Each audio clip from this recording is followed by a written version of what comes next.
Hey, basic bakers, welcome back over to the Cookie Chat YouTube, where we are just two basic bakers letting loose and keeping it real. I am Chelsea with Rolling in the Dough AZ, and my other half, Melissa, over at Missy P Sweets, is going to be bringing you more jam packed little mini sessions.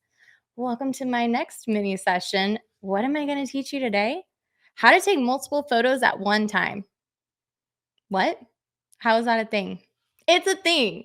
And here's a little hack that you may not know. So, over here, I'm recording myself on my phone, two different angles.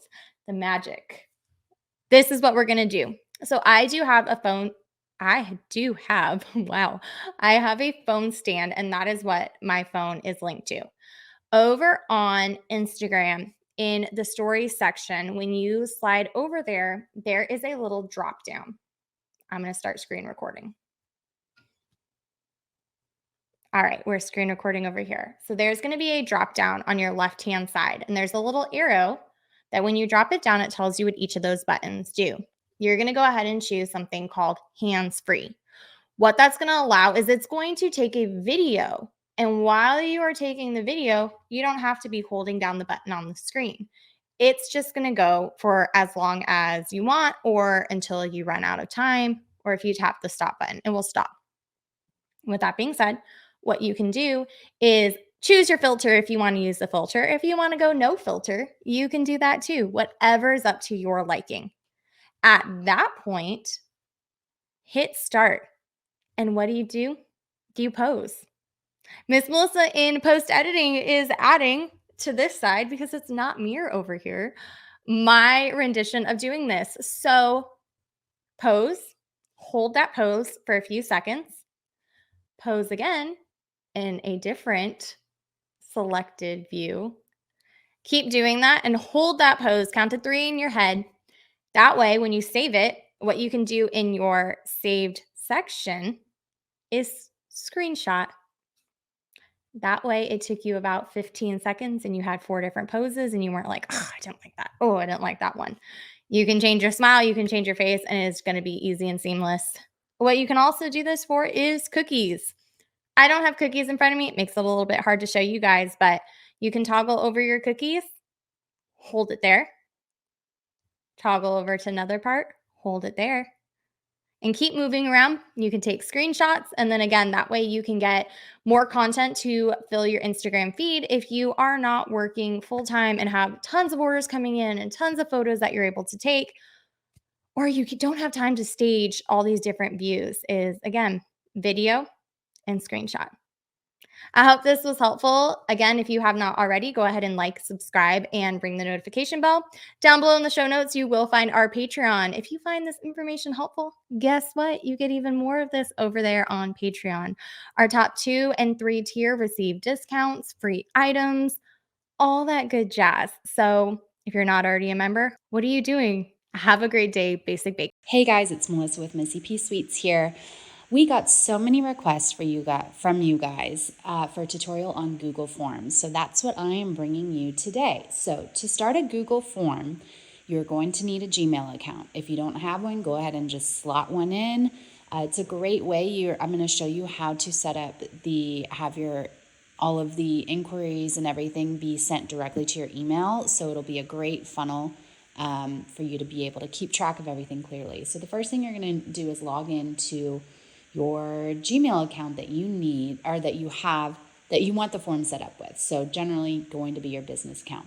You are going to find this little purple icon. You can also just type in google.com/forms and so you can see it right up here at the top, and that should get you there. So I'm going to show you guys a few ways that I have used forms in the past, and then I'm going to show you guys how to create them. An easy way, if you don't have a website yet and you need a way to collect custom information from people as like getting them an order form, and you don't want to have a lot of email back and forth, this is a great way to do that. This one, I think I had started here and then ended up doing a full website, but that is definitely a way that you can do it. Another way is if you're doing classes. I used this for a class that I hosted last summer.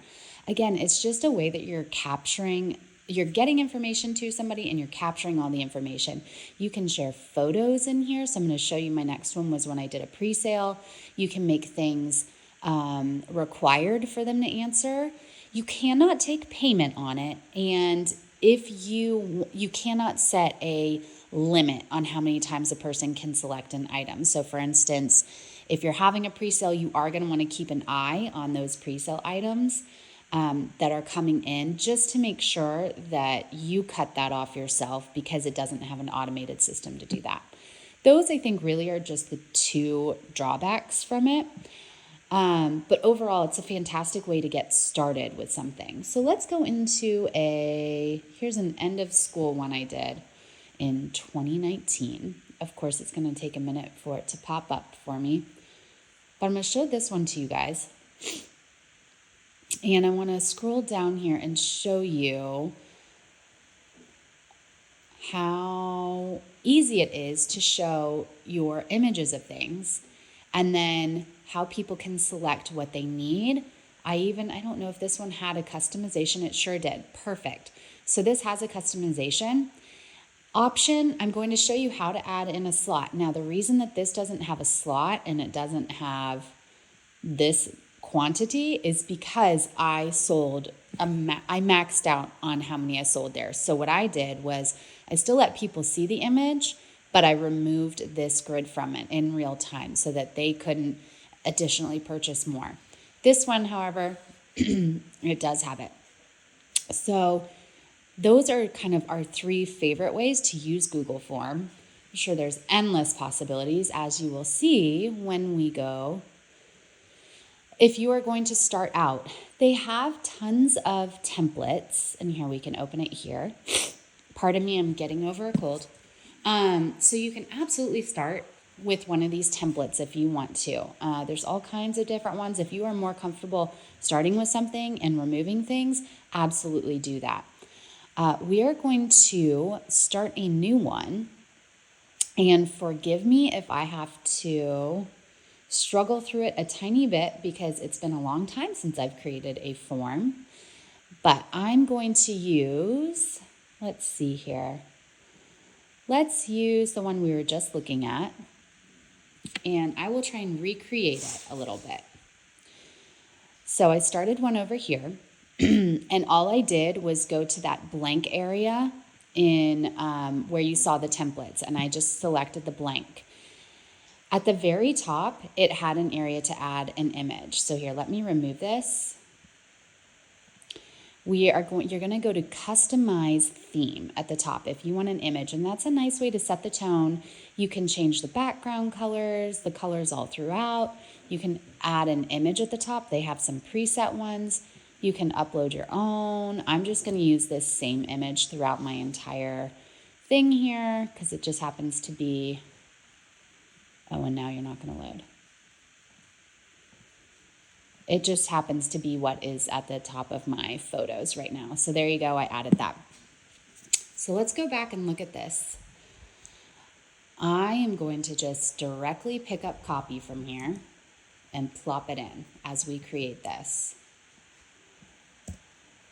I'm going to add my form description is where I added all of my details about when they could pick up, details about my cookies, how they can pay, all that good stuff. Then I did have the email in here.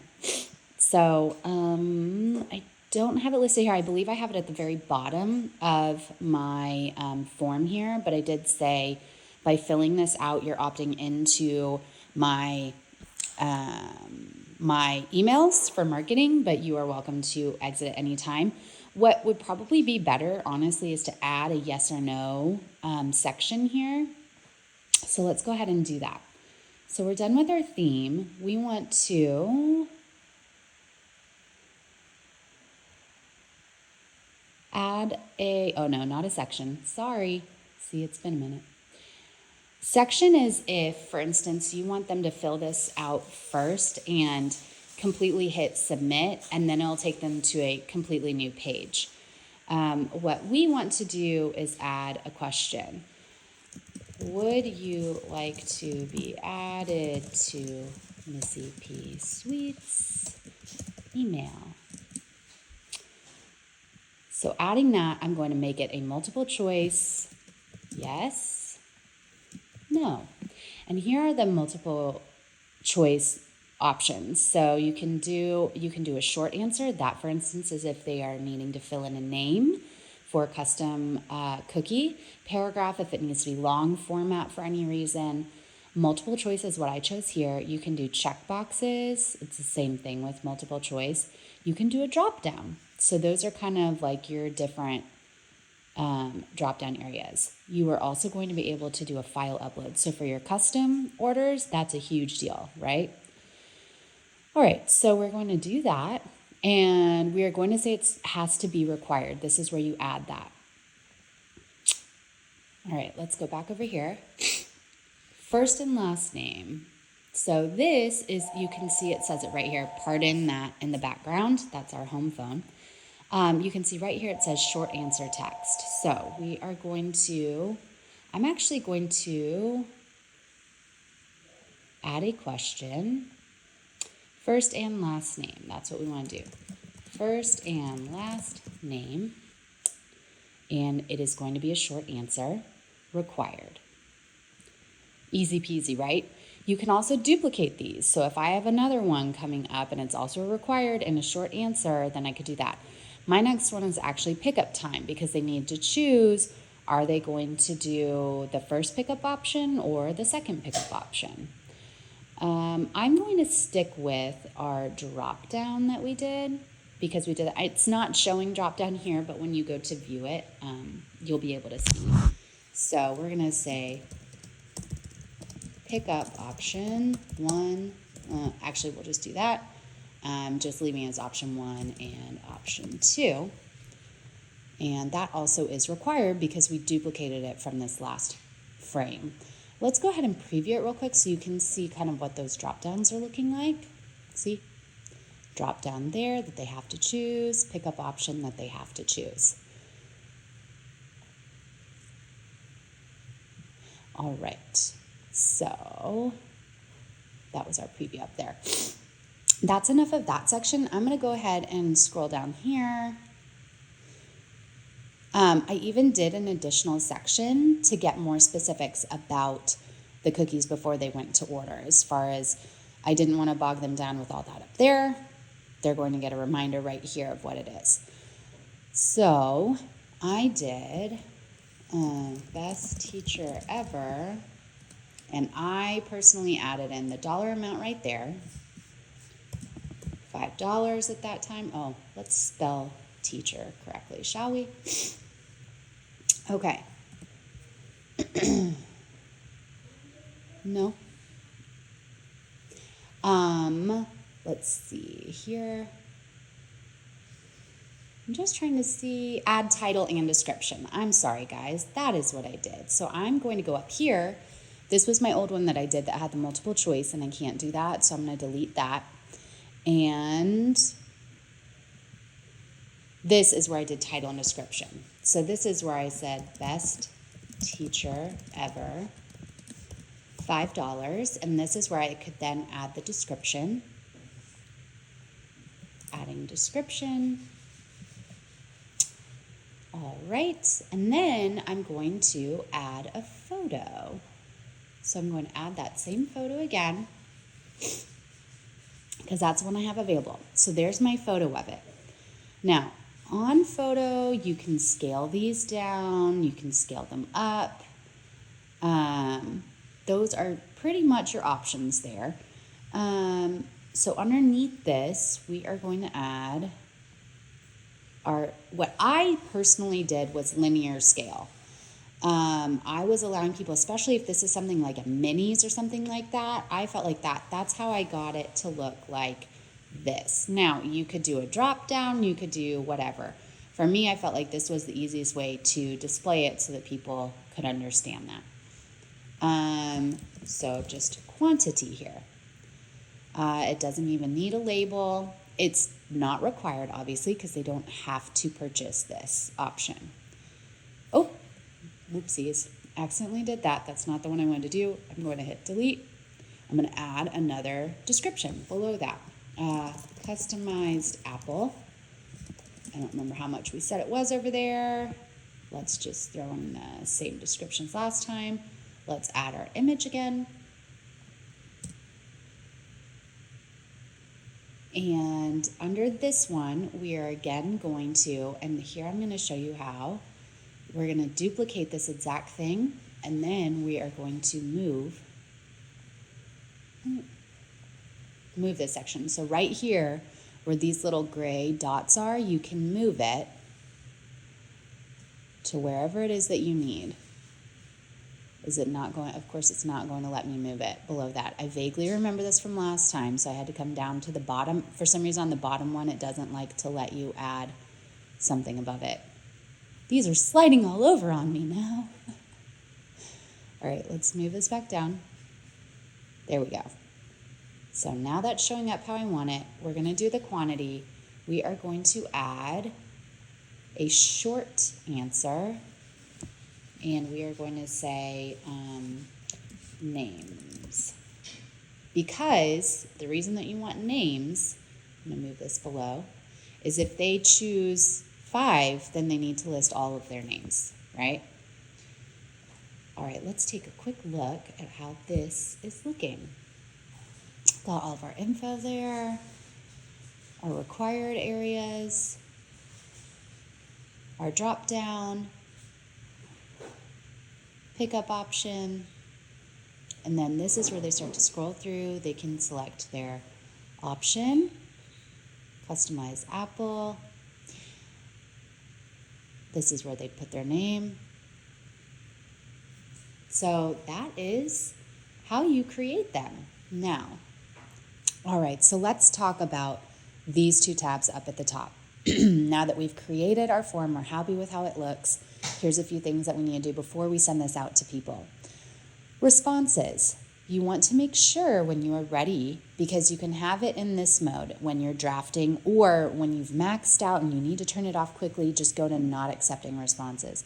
But if you are actively accepting responses, you want to make sure that that is listed. This right here, my folks, is gold. This will immediately create a Google Sheet and actively update it as you receive submissions to your form. It's amazing. I always saved a quick link of it on all of my things so I could easily access it.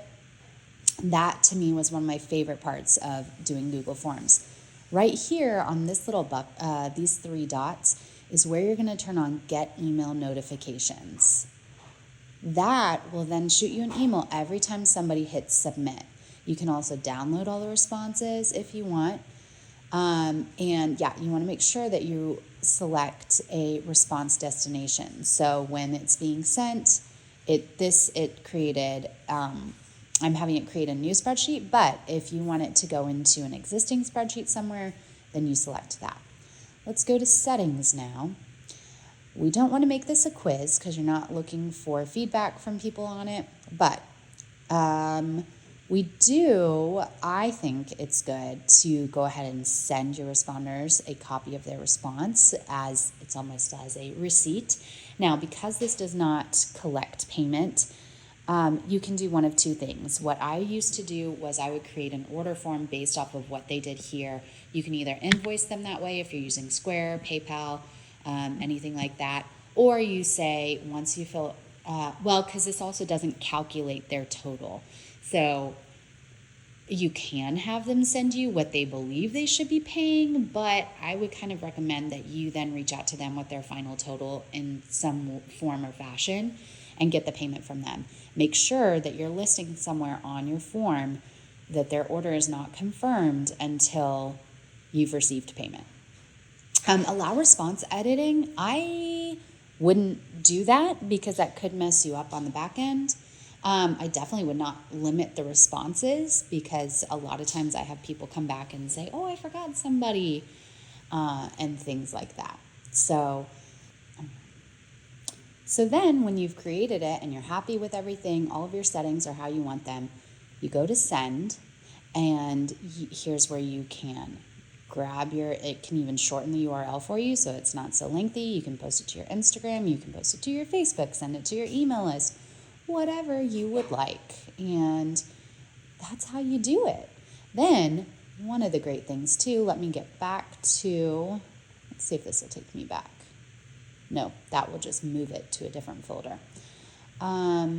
Another thing that I love is that after you've made all of these, you can make a copy of them. So you can do it over by where all the templates were, but you can just make a copy if all of your info's in there and just change out your products for whatever that new pre-sale season is. So I sure hope this helps you guys. As Chelsea already told you guys before, if you're finding this information helpful and useful, go ahead and give us a like, subscribe, and check out our Patreon in the show notes. Thank you so much to our basic bakers. We sure hope you guys have an amazing day, and we can't wait to see you use all these tips and tricks.